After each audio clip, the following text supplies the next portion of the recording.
Some homes creak because they're old. Others creak because something is still inside. This is the story of a mother, her young son, and the night something crawled in through the dog door. Right after her son was born, she and her husband bought a charming 100-year-old house, the kind with history and noise. It groaned and whispered through the night. Windows rattled in the wind. The old back gate never stayed shut, and the radiator hissed like a living thing, but she had always feared the dark. Ever since a disturbing childhood encounter, waking to see a neighbor boy staring at her through her bedroom window. So she did what she always did. She pulled the covers over her head, telling herself it was just the house settling. Eventually, her husband left. He took the dog. She kept the house. And the creaks didn't stop. One evening, as dusk began to fall, she and her son sat in the front room watching a movie. Her phone battery died, so she got up to retrieve her one lonely charger from the kitchen.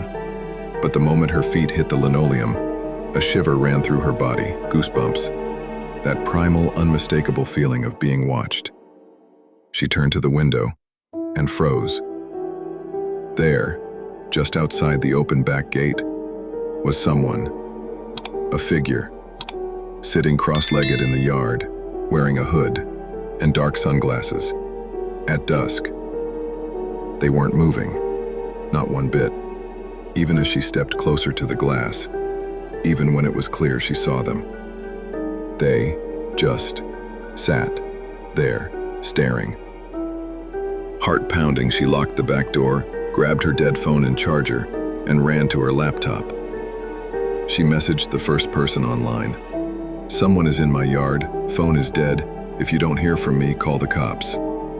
She waited, watching the phone screen like it might save her. Her son asked for a glass of water. She lied. She said they couldn't go to the kitchen. Finally, the phone turned back on.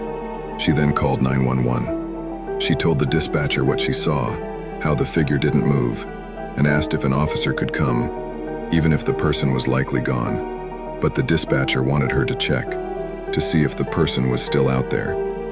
She crept toward the kitchen, careful, silent, like prey. The back door was locked, but the dog door, she'd forgotten, it was huge and broken, no way to secure it.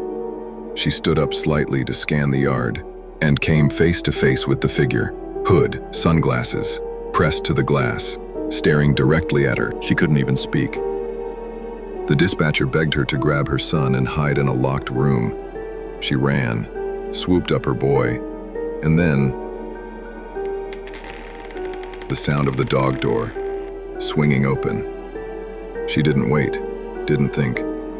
She bolted, left the front door wide open, sprinted across the street, banged on a neighbor's door, and collapsed into sobs.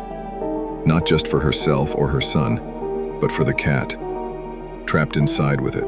Police arrived within minutes, guns drawn, flashlights scanning, and then they brought her out. The woman, still wearing the hood, still in sunglasses, calmly sitting on the back step, one arm reaching lazily in and out of the dog door, like she was testing it, feeling her way inside. That night the dog door was boarded shut, but something in the house had shifted. The creaks weren't comforting anymore. The knocks no longer part of the house's charm, because now she knew. They might have been warning her all along. If you think you're alone, make sure all your doors are locked, even the small ones.